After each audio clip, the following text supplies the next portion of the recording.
Hi everybody, so here today I'm with Chris Bate.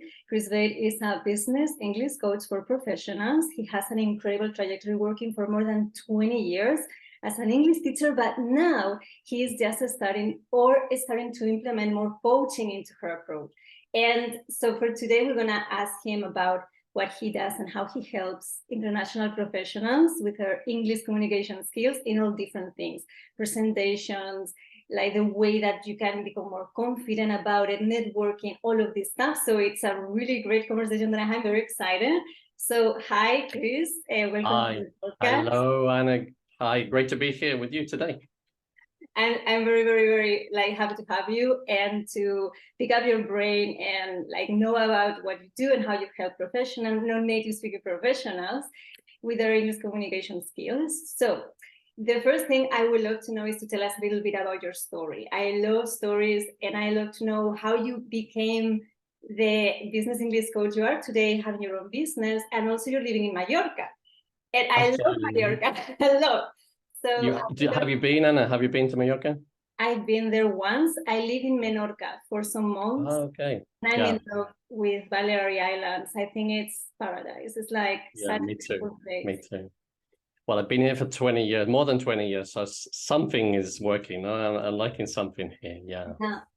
Okay, Lou, let me tell you. First, I just want to, I'll go back and I'll tell you a little bit about exactly what it is that I do. So I help Spanish-speaking professionals, above all, occasionally other nationalities as well, but Spanish-speaking professionals to gain confidence and clarity in their communication in a business setting. So most of my clients are working in international companies, or they have international clients, partners, colleagues even at work as well, and they communicate in English very often on a daily basis.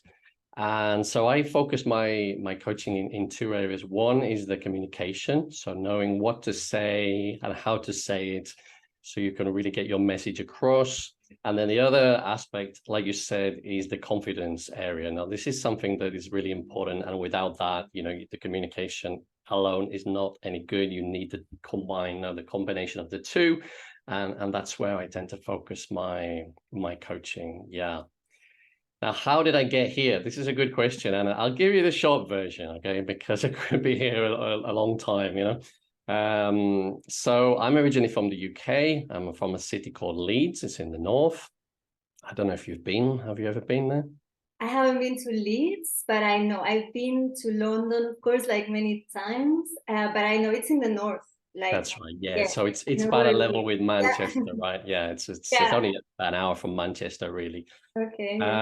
It's not on the tourist map, so people don't go there, but it's a nice place. Anyway, so I grew up there. I went to university there as well. I did a degree in business management. And after that degree, I went to where the business is, which is London, like you said, right? So I thought London is the place, to try and make, they talk about going to London to make a fortune, no? But I didn't exactly do that, but I went there to work, started working in hotels, working in management and sales in the hotel industry. And after a couple of years living in London, as you probably know, there are it's a very multicultural place, London, right? So mixing with all sorts of nationalities. I could see immediately the mix up even though language wasn't my focus at that point, I could see the problems people were having, in communication there in English, mostly. I also met my wife there. Obviously, she wasn't my wife when I met her, but I met her there in London. She's Spanish. She's from Mallorca. Okay. Mallorquin. Okay, so that kind of also explains one of the reasons why you maybe end up in Mallorca. Absolutely, that's the big reason. Right? That's the big reason. Okay. So a couple of years living in London with her, going out with her and getting to know her, she convinced me to come back to Mallorca, which honestly didn't take so much convincing, really. It was, it's a beautiful, just one look, get off the plane and it's blue sky, 10 degrees warmer than in England. So different than London, incredibly different. Yeah, absolutely. Huge change from a big sort of multicultural city, bustling business, to quite a quiet place, really. When I first arrived here, it was still quite quiet. Now it's got a bit more busy, but there's a huge difference in climate, in the people, in the atmosphere, in the lifestyle, in the scenery. So it was a bit of a shock at first, but I got used to it. I got used to it, and I'm very happy here right now. But when I first came here, it wasn't my idea to get into teaching or coaching. Really, I wanted to continue my trajectory, my career, working. I'd started in the hotel industry and sales particularly, and I wanted to maybe continue that working here. A lot of hotels here. I thought, well, there'll be opportunities. I didn't have a job when I moved. I took a bit of a sabbatical and then came here with no job, just a new girlfriend and a new life here. It was very exciting, but also a little worrying.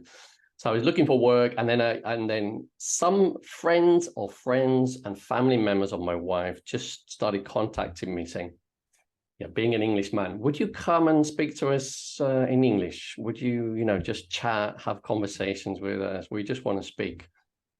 Okay. I'll buy you a drink. Or even some started paying me for doing that, right? I was like, oh, this is interesting.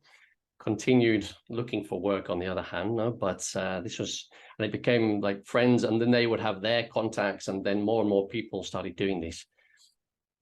And some of them wanted to go the extra step further, right? They wanted me to teach them. They wanted me to teach them English and explain. I didn't really feel ready at that moment. I was native speaker, but didn't have any training as a teacher. So as time went by, I thought, well, I need to get some base now. I need to get some training as a teacher if I really want to maybe continue doing this. So I did the CELTA course from Cambridge. I don't know if you know this course. I don't know if you've done something similar. I haven't done that course. I know about it. Yeah, right. So this is one of the standard sort of teaching English courses that you can learn to teach. It's very, very good course. Even now, after 20 years, I would say really incredible course, intensive, and give you a really strong base in how to teach English as a foreign language, in a communicative way. So I got that course. I did that course. It was great. And then I started working in various sort of language schools around Palma. And there was a big explosion, if you remember, for quite a while back, of language schools and language teaching, right? When I think it was mostly when the teachers, in the state schools started needing English for work. So we had this huge explosion, and there was a lot of work, and I was working in various academies around Palma. But I wasn't very happy with the kind of service that they were offering, I have to say. I found it a very kind of old-fashioned, grammar-focused exercises, activities, exams, and tests. It was more or less a continuation of what they were doing in the schools, right? So it was both. A lot of it was for people for school work. Really, it was focused on the school exams. So they were. And I thought this is not very engaging for the people. They're not enjoying it that much, and it's not very real. It doesn't have that real feel about it. So in the end, after doing that, I opened my own little school, right, in Palma, a little language school called The Classroom, right? It's called The Classroom because we started with one classroom. Later, we expanded and into like three classrooms. And probably the only one with this approach in Palma in that moment of time. I suppose, yeah, I never thought about it. I was a pioneer, right? I was a pioneer here in Palma. At the time, I felt I need to do something different from what exists. So I'm going to do it by myself because nobody else is doing it. Nobody else is doing it. So I found this lovely place, and I thought, yeah, this is it. Let's go for it. Had some teachers there. We were giving after school classes, after work classes, or even during the day, people were coming in from their work, from their day, and all sorts, all you could imagine, from like little kids, retirees, people who were retired, up to sort of business as well, exam courses for Cambridge. We always try to give it a little bit of a different twist. We always try to make it engaging. So apart from the classes, we would always offer something I think that you're very much into, this kind of immersion activities. Yeah. So we try to make it an experience for people, try to get them hooked and engaged in the learning experience, which I think really helps. I don't know what you think about that, but I think I believe for me, the way to a language is through an immersion system, so that you feel the language and you make it your own. So yeah, I believe in that system. It's like more of a subconscious acquisition of the skill, and more, because I'm more on communication coaching, for me, it's all about public speaking, like yeah. things that actually professionals need, as you were saying, like real things, tangible things. Yes, Absolutely, absolutely. And I think it's the only way really to advance. I think to be engaged in the process, to be involved in it. That's when you get real learning, I think. So we did all these kind of activities, like going for walks together, and we'd have events happening, and we'd have days when we'd actually just spend the whole day together, mixed groups of people with native speakers and non-native speakers. And this was great and all fantastic. And also we, at that time, we started working with local companies as well. So me and my team were going out to do in-company classes and courses, various companies around Palma, small and big. Our biggest client was probably IKEA. Everybody knows IKEA, right? Yeah. You know, we were working with IKEA for quite a while with some of their executives and some of their team, doing in-company courses. Now, this all stopped basically overnight when the pandemic hit. Yeah, it was huge for every one of us. We have to reinvent ourselves or finding different ways. Many times it's an opportunity, isn't it? It was. It didn't feel like it at the time. Yeah. It was like a big punch in the face. All my business just sort of collapsed, or about 80% of my business just collapsed. So academy couldn't be open. Nobody could go. It was closed. You couldn't actually move out of your house. So you definitely couldn't go to an academy where there's other people enclosed in a room. Also, the companies just stopped all in-company training at that time, just saying, okay, look, we're not sure what's happening. We're going to just sort of close the tap on funds for that kind of activity. So suffered a huge hit in the business. Also I wasn't alone. I had other people in the team, so I had to sort of, tell them as well that we weren't able to continue. And yeah, but like you say, every cloud has a silver lining, right? This is an English, well-known English refrain, or yeah. There were some positive things came out of this, and that was so I was struggling to continue the academy. I was thinking, I need to keep my academy. I want to keep my academy. And my wife said to me, why are you killing yourself trying to do this and worrying about it? Just stop and change, pivot. No, go online and see, go online. I hadn't been much online before, to be honest. So it was a big pivot for me at that time, but it was good. And I haven't really looked back since. And apart from obviously pivoting to go online, I did, after a few months of being online, I also was working with a coach, my own coach, and I saw the sort of power that having a coach can have. This was a business coach, right? But and it wasn't the first time that I worked with coaches. I'd seen coaches of various types before, and I'd seen what they could do and the influence they could have. And I thought, well, this is something very relevant to language learning. It's such a big thing, such a complex task, such a long-term project, that coaching seems in many ways more suitable for this kind of project, this big life project. So I pivoted. I did some online training. I did some courses about coaching, and I kind of combined the two. So right now I would say I'm sort of, 70% coach and 30% still teacher, because I still obviously for many years was teaching. Yes, the combination. I would like to ask you about, for those listening or watching us, like, what are the main differences, would you say, between a teaching approach, so somebody that promotes his services as English teacher, or somebody that promotes his services, in your case, it's business English coach? What will be the main difference that somebody could have, so that I think I need a business English coach rather than a teacher? Right. Yeah. Actually, this is a great question. It's a question that I think about every day of my life, right? Firstly, I don't want to dismiss all teachers, right? I am not anti-teachers. I think there is definitely a place for language teachers, and especially in lower levels, I think it works really well. You know, at lower levels, it's about acquiring the knowledge, getting that information, getting that base of knowledge. So teaching works well. Yeah. As you go up, I think you start needing something different, right? There are more. You realize there are more challenges. The traditional teaching model is very much about a teacher giving knowledge. No, it's the teacher has the knowledge, and he wants to give that knowledge to his pupils, to his students. And I find that, well, once the pupil has that knowledge, they're on their own, really, right? They've got the knowledge. Now, up to them what they do with that knowledge and where they take it. With a coaching approach, I think the vision is bigger. Okay, it's more holistic. I would say it's a buzzword, a business buzzword. Holistic, I also use that.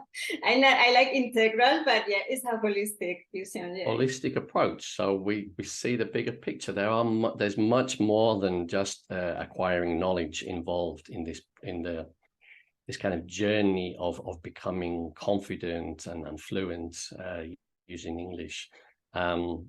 So there are, there are many factors involved. Just to name a few, I'll just give you a few just to give you an idea. So, for example, maybe your past of learning English could affect your current way of learning, right? How you've learned in the past, your experiences with English, how what sort of mark have they left on you? How does that affect how you learn and also how you communicate right now? Your mindset, how you think about English, how you think about learning, but also how you think about communicating with different people. A very important factor that perhaps is not covered by the more traditional teaching approach.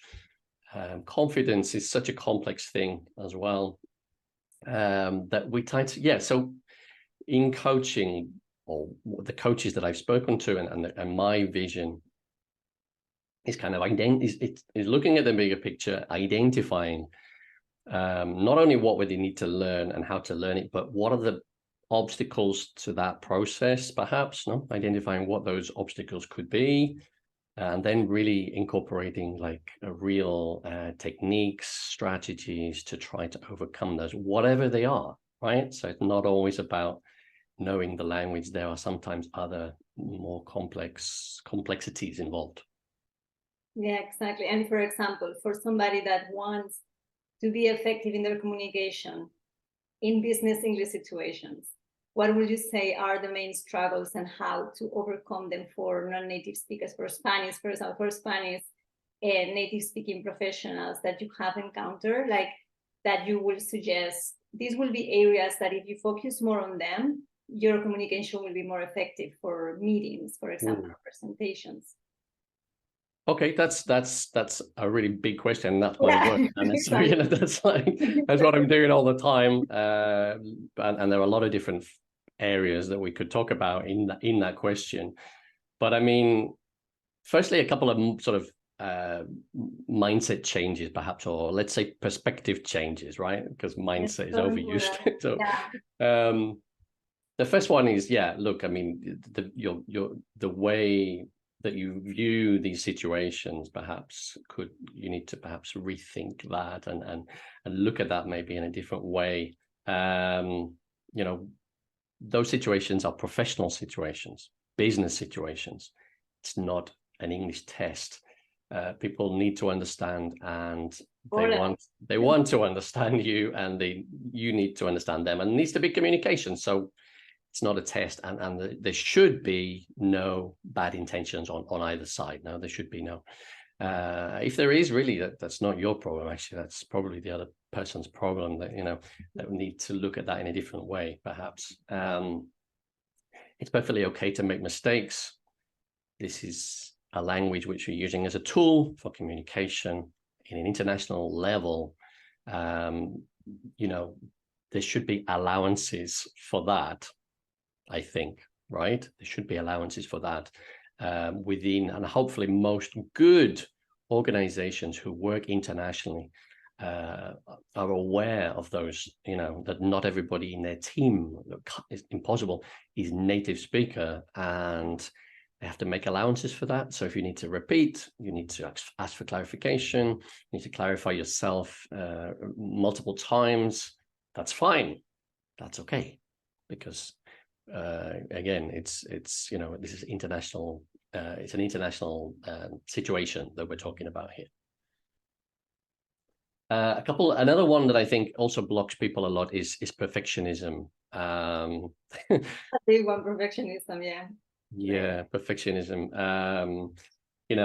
I just want to make it really clear right now to people who are listening, you're never going to be perfect. You will never be perfect, which is sort of like, most people, I'm not going to be perfect. But actually, it's quite a freeing thing, right? This is a good thing. Can free you up, because what that means is that nobody is perfect, and that we only have really imperfect communication. And therefore, it doesn't matter. You can do your best. You can try your best and just try the best that you can. It doesn't need to be perfect. Comparing yourself to others within your team, colleagues, other people that you're speaking to. Yeah, I encounter many of the professionals I coach that they compare themselves with native speakers. And yes. It's like a comparison where you were never going to win, and it doesn't make any sense. So it's finding your voice as a non-native, what you need, instead of like this unrealistic expectation, like you are never going to speak like the team, like the workers you have that are native speakers.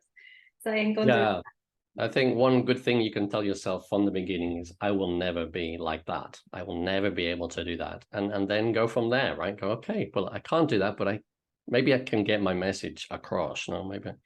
Yes, it's like the goal or the kind of objective that you are thinking of, that the perspective of that goal, when you kind of change it a little bit, that, as you said, free you from an unrealistic expectation. Yeah, I think so. I think you're right. I think hopefully it should be a positive thing for people, right? Very often people see it in a negative light, but I think it's a good thing. You don't have to compare yourself to native speakers. You're free to communicate as best you can, the message. And if you need to repeat, if you need to explain yourself again, that's fine. If you make mistakes, it's probably quite normal as well. So yeah, absolutely. In terms of like specifying like the content, the language that you need to learn, I think it is quite important that you do that as a professional. When you get past a certain age, or you get to a certain level, you think, the thought of English is a bit overwhelming, right? It's too much. It's too big. I'm never going to get there. I'm never going to learn it all. You don't need to, I think, would be my answer here. Yeah. I think it's very important that you identify specifically where you need to focus your learning. Be more strategic, I always say. Like if you are going to a job interview, you don't need all the words of the English dictionary. You just need to master the story of what you want to tell in that job interview and the fluency of that specific thing. So that's more of a coaching approach as well. Like you are focusing on the areas that you really need for what it's the purpose you have now. Because it's not to say you can't explore more other areas, but I think you need a focus. Having a focus really helps, and it'll help you immediately. This is the good thing, yeah. And I think if you actually sort of narrow it down and start really getting to details, very often it's quite narrow what you need to do. Okay, so often this is what I do with my coachees, my clients, when they first join me, is we try to narrow down exactly what they need. So someone might come to me saying, I need to improve my professional English. I go to meetings, I go to presentations. Okay, and then we talk, we ask questions, I question them, and eventually perhaps, I'll give you a couple of examples because I wrote a couple of down. So there was one lady, that I worked with, and she came to me with this very general sort of panic feeling. What she needed to do really was one thing, and that was every week she had to give a weekly update to the major investors in the company, right? And she really needed really specific things for that. And that was more or less all she had to do. She was panicking about English, doing general English courses, using apps and things, and watching videos on YouTube. but it really wasn't helping her to do what she wanted to do, what she needed to do. Another one, CEO of a startup, right? So her main thing, she was in rounds for investors, was going to potential investors, trying to get money and trying to get investment, from them. So she was having to pitch. So that's really quite narrow as well. Right? That's quite a narrow focus. Another lady was going to events and having to talk about her products and services in events like fairs, trade fairs and things like that. So I think get it really clear exactly what you need, and then after you've done that, practice, right?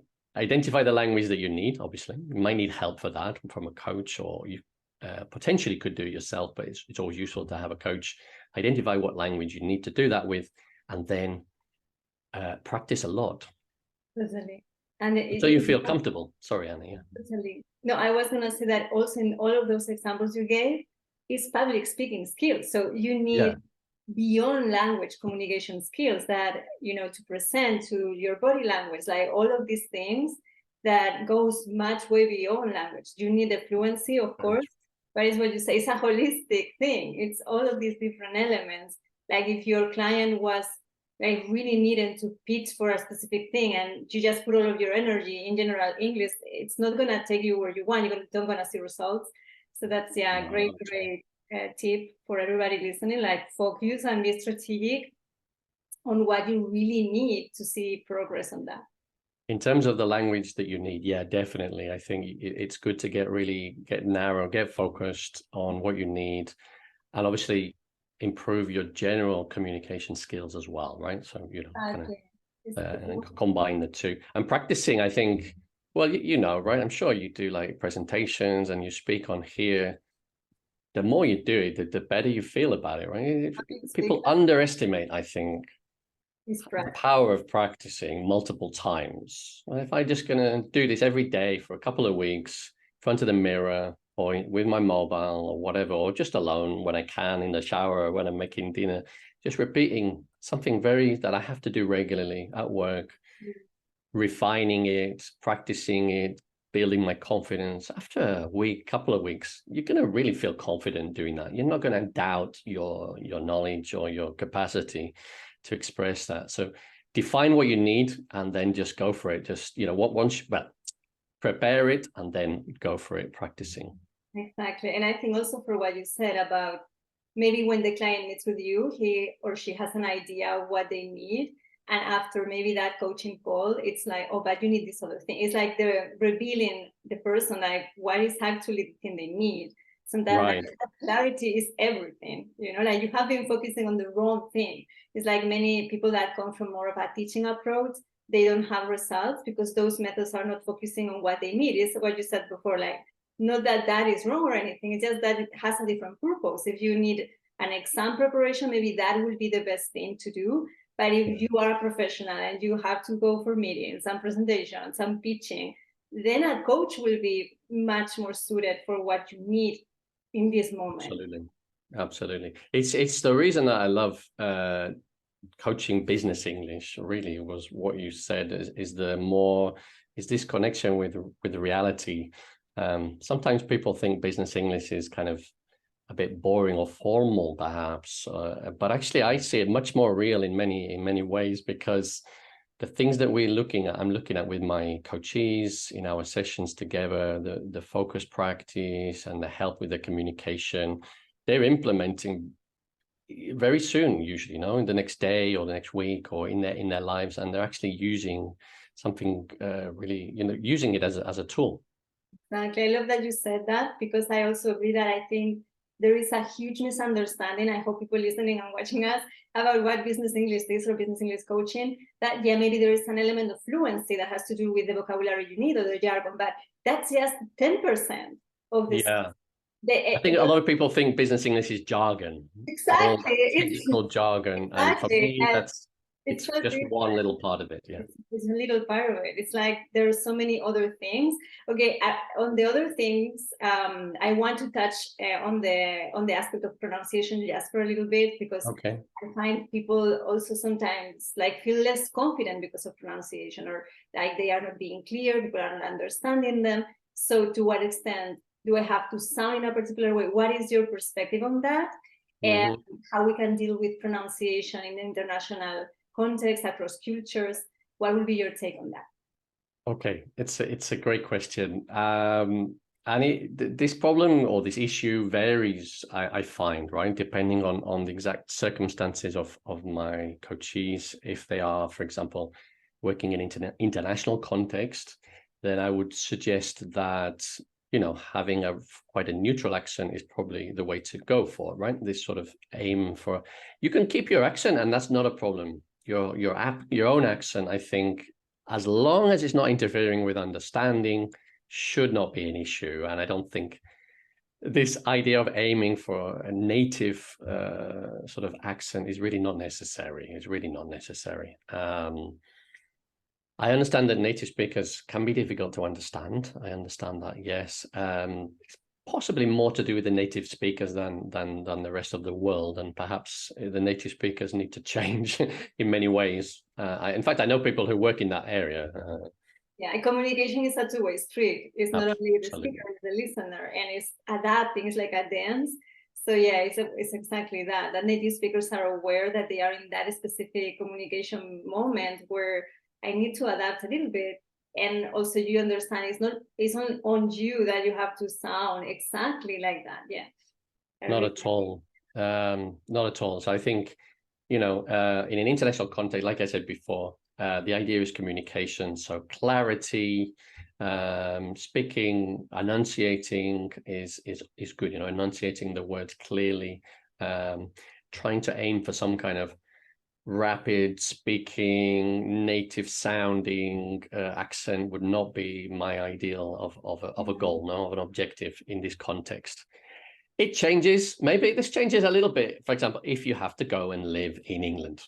Yeah, exactly. It really depends. That's a very different situation. As a communicator. Yeah. And probably in that case will naturally happen for you that you will acquire the accent, like the British accent naturally.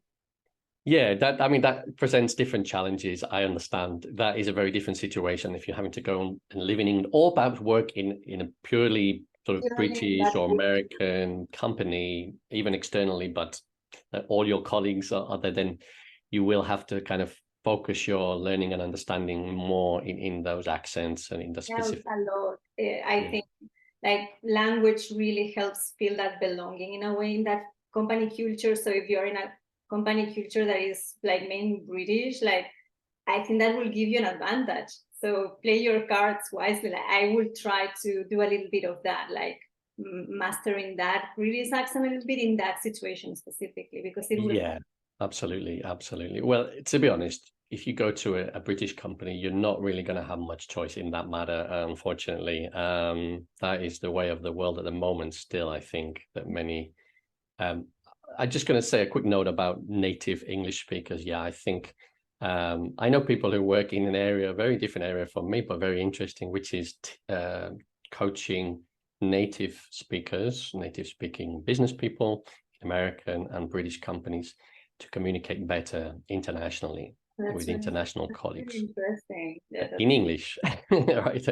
Unfortunately, most native speakers don't have the empathy or the language skills. They're not aware of that because they don't do it. You know, in the schools, it's not part of our culture, at least in Britain. Communication, like this approach of empathetic communication, that is so important. Absolutely. I think empathy is really important, right? When you're trying to communicate, you have to understand the other person, perhaps the issues, the difficulties they could have, filter your language and be more empathetic. Unfortunately, most native speaking British people don't know how to do that. Hopefully, you know, in an international scale, yes, there's more awareness of that, you know, and I think it's growing, it's getting better, but it's slow. So yeah, in terms of like practical things you can do to improve your pronunciation, obviously there are a lot of, you can study in depth phonetics, sounds, and you can go into depth in that. But I find that a little bit of a perhaps slow way, perhaps, yeah, involves learning another alphabet, which is just complicating things more, maybe for some people, right? So generally speaking, a very simple technique is copying people, I find, right? Shadowing people, I find one of the most sort of accessible and effective techniques if you do it consistently over a period of time, sort of listening, not only native speakers, any speakers who are speaking, listening, repeating, and perhaps eventually reading at the same time as them, trying to sort of copy their intonation, their rhythm, the way they use language. And then, of course, you can go deeper into that. You can look at things like tone, how you use tone and emphasis and your voice. These are all pillars of good communication, which will really help as well.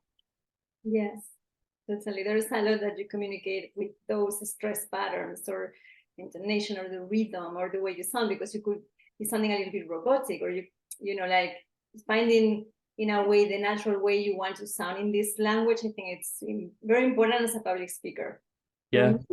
I have and again, maybe not something that they teach in traditional language classes, right? For me, phonetics was huge. But I like to kind of train on phonetics in a kind of entertaining way, because what you said, maybe it's overwhelming, and only focusing on the sounds that are really a struggle for many Spanish native speakers. Yeah, I can see that, yeah. Because as a Spanish natives, we don't really produce those sounds, and it's like too many sounds in English that we don't have in Spanish. So for many people, it's like they don't even know that they are, like, English speakers are speaking from here more than from the mouth. The little things about, like, the muscles, like where the sound or the voice is coming from, you know, like to help absolutely in the perception of that. But I think for me, shadowing is what you said, is what I do personally. Like, I love it. I think it's very fun. You can use actors, singers. Right. It's very fun to practice pronunciation. Like, you can have a lot of fun doing it. Yeah, absolutely. And if you're trying to do it for business, then business materials would be useful. Even videos, perhaps. The words that appear a lot in your situations of business, like, for example, business. The word business, right? Okay. Word is challenging for Spanish speakers. No? When you look at it, it doesn't look anything like it sounds, right? Yeah. Exactly. So for many Spanish people, it's like, oh, but I'm pronouncing it right. But it's because they are not getting the phonetics of the vowel sounds. So I like to kind of explain a little bit, but as is what you said, in a way that is easy and simple, because I'm definitely about demonstrating people how to, where the sounds are coming from. It's true. You alone, it's very difficult to tell sometimes, how people are making those sounds and how it's different maybe from you would normally do that. What I was referring to was the phonetic alphabet that sometimes I find can confuse people a little bit, having those strange symbols. I think it's important that you have an explanation, like that, okay, this sound, you produce it this way. And because if not, like for me, phonetics, if I go to the phonetic alphabet, that I don't even know where to start. So have like a little bit of training on that with pronunciation coaches, people that are very like on this specific thing. It kind of helps. It's what you said also, like, it really depends on your needs. So maybe for you, it's just master these words that you are struggling to pronounce, and that's all. But if you're an actor, maybe that will be more of an, I think, for you to focus. Yeah, it really and like you said before about the public speaking and the speaking in general, the communication, there are so many aspects of speaking a sentence or speaking some words. There is, where do you emphasize? Definitely. How do you use your voice? Do you slow down, get people listening when you're speaking quietly, or speaking up and shouting? Do you, how do you? It's huge. It's 73%. And all those things can make a big difference. Like, so I'll give you an example. So I'm working with the CEO of this huge company at the moment. His English is incredible. The only thing that he doesn't do very well is express. any kind of emphasis, emotion, things, right? So when he's talking, he's using great grammar, he's using fantastic language, vocabulary, but, he's saying, that's great. And I'm thinking, okay, we need some more emphasis there, right? If you can't say that's great in a neutral tone, right, you have to say that's great. Just little things like that make a huge difference in the image that you transmit across, I think. And how you get across with the audience. It's like very common also with presentations in business settings that they tend to be boring, or people, it's like, right, be boring, why it cannot be a party, like a great show as a public speaker, like to make it more simple or to make it more engaging, But even just a little bit sometimes can make a big difference, right? And people can believe it more and feel it more, and especially in areas like sales and when you're trying to pitch ideas and things, you need to use some variations there. Flat sort of monotone is not gonna have the same impact. So it's going to make a big difference. Same language, but the way you say it. To the end, as you know, I love this kind of creating immersive environment digitally on the culture, either British, American, like these native speaking cultures in English. And I would like to ask you for, if you are a professional, like a Spanish native professional, and you're looking for materials that are relevant for you as a professional, what will be things you'd like to share, like any movie or series, and also books that have to do with essential skills that you'd like to recommend us? A lot of things. I think if you are a professional and you're trying to improve your professional English, then you need, if possible, try to find materials, resources that are really useful for you in that area. So the first stop would be maybe look for some specific podcasts that are sector specific, right? Which is basically every sector nowadays. Every little niche has its own podcast nowadays, in English, not necessarily about learning English, but in English. You can find a lot of great materials about learning English, no doubt, right? YouTube and online, there's loads. But it's nice to have some sort of real, more, I don't know, you call them real materials that could be useful. So find podcasts or even video YouTubers maybe that speak about your sector or your specific role, perhaps your job. That would be the first stop, I think, something that's interesting.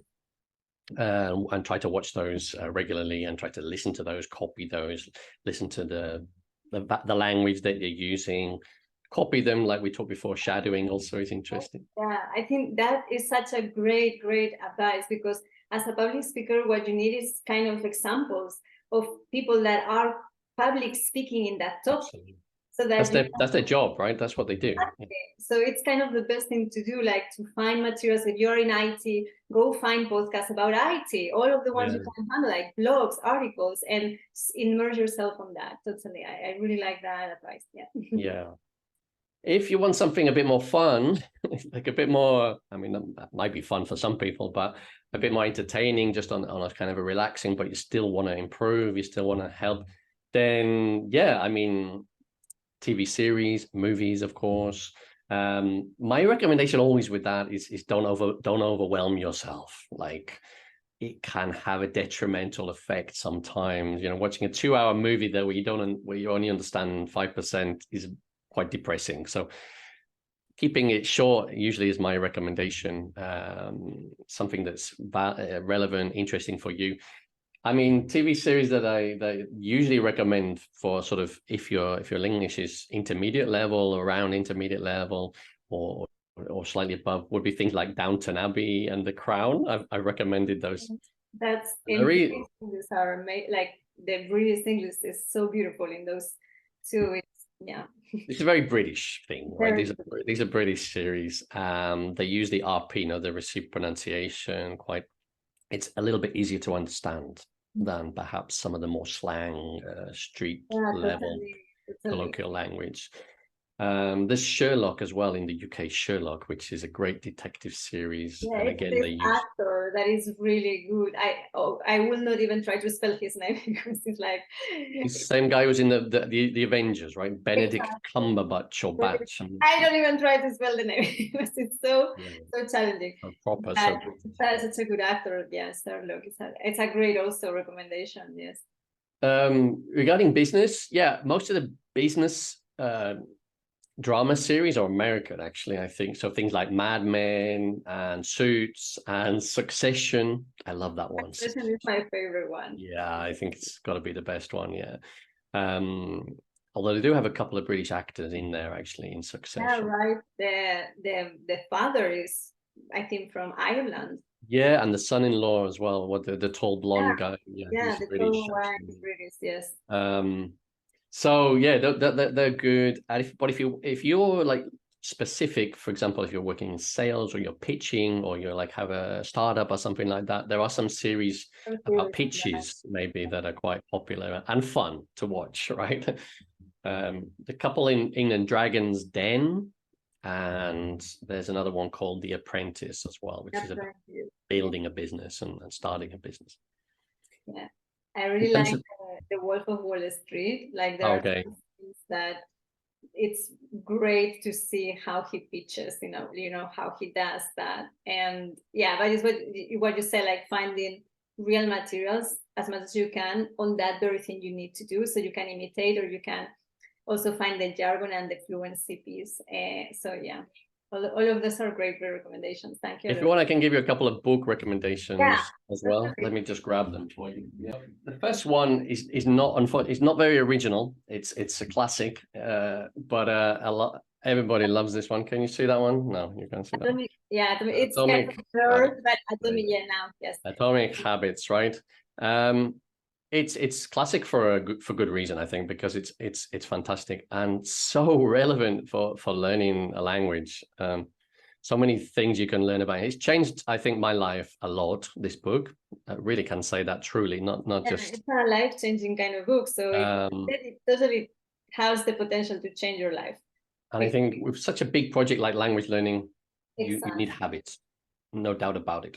Absolutely, you need habits. One I just finished reading at the moment is called Chatter, by a guy called Ethan Krosh. Chatter by Ethan Krosh. So and this one about conversation. What is it about? Yeah, no, this is about the voices in your head. Okay. Yeah, no, this is about, everybody has this inner dialogue continuously going, and sometimes it gets a little bit too much. It's about trying to have a better relationship with that, calm that voice a little bit, or ignore that voice if not necessary, if it's not telling you helpful advice. Which again, everything I always try to relate everything to my coaching, my teaching, very useful advice, little voices telling you, stop, don't continue. Why bother? It's not worth it. It's too difficult. It's too big. It's too much. You're never going to do it. You're too old, and not useful. Ignore it. Tell it, just look, I'm not listening to you today. This is just not helping. It's not true, and I'm not listening. I think so. Yeah. Important. I call that the toxic speaker. Toxic speaker. Yeah, that's a good name. All the psychology that in coaching we apply, like you have to go to some aspects of psychology, like that inner dialogue that is really sabotaging the person communication process. Yeah, that's so important. The problem is, I think we tend to believe it's us telling us advice, when in reality it's just some sort of ancient mechanism that's kind of got out of control and is not helping us at all. It's not positive. No. Exactly. Yeah, really important to learn about that and to know how it is limiting your life, or like it's not normally when people say, oh, but what people are gonna think about me, or in public speaking is very common. We are afraid of what other people think about us, but it's not really the other people. It's always those inner thoughts and those dialogues. Yeah. Very true. Yeah. So, well, I think that I will speak with you for like much more. Let's carry on. It's time to wrap up the conversation, and I would love if you can share with us, Chris, where people can find you, what are your offerings. I think that you have shared so much great content, insights that I think that people would love to know where to find you, how to work with you. So you can share that. I also gonna leave it all in the comments and all of the descriptions, the links to find Chris. So your services. Thank you, Anna. Yeah, look, I tell you what, the best place to get in touch and like connect with me is on LinkedIn. I think that would be the first place to go, I think, because I spend a lot of time on LinkedIn and I like it. I enjoy connecting with people. I enjoy posting. I post more or less every day from Monday to Friday. Something's not always a big post. It's maybe some little language element, some little tip, some advice, some experience that I had with English, especially related with Spanish, English, Spanish. Yes. So LinkedIn will be the first place to go. And something that I would like to invite, everybody to join me is a new program that I've just started, and that is a community program. It's called Unlock. And yeah, I love this idea of community. I do have a one-to-one program, but I'd love to get everybody on board or to invite everybody to participate in my Unlock program. It's basically, a community where I share video classes. We organize live workshops. We kind of help each other as well. There's that community element, which I think is really useful. Yeah, and the experience of community is such a great place also, like for the people finding other coaches, that are in the same journey, and they can support each other and share things. That's absolutely, yeah. Experience. Yeah, the membership, such a great thing that you are offering that, and that people can find community there. So I think it's very valuable to hear that other people have the same issues, that you just to hear it sometimes, just, oh, that's great, not great, but it's like it makes you feel better. They having similar issues. It's not only me. We're not alone. Yeah, I think sometimes we think that we are alone on this, or that absolutely everybody is such great at this skill and I'm not. And no, there are so many other non-native speakers that are professionals like you that are struggling, and sharing that space and having community and support with a coach, that super speeds the process, Yeah, I 100% agree, Anna. Yeah, definitely. This, thanks a lot. I have so much fun. I think that this, for sure, people listening and watching too, but most importantly, I hope that this conversation helps somebody pick something in their heads and starting to understand more of business English coaching, what it is, how you can help. And thanks so much for coming and for your time here. Thank you so much, Anna. It's been a real pleasure being here with you and speaking. We can continue if you want another time. Thanks so much. I hope for another. Yes, I'm gonna keep with that. That would be great. Bye, Chris. All right, bye.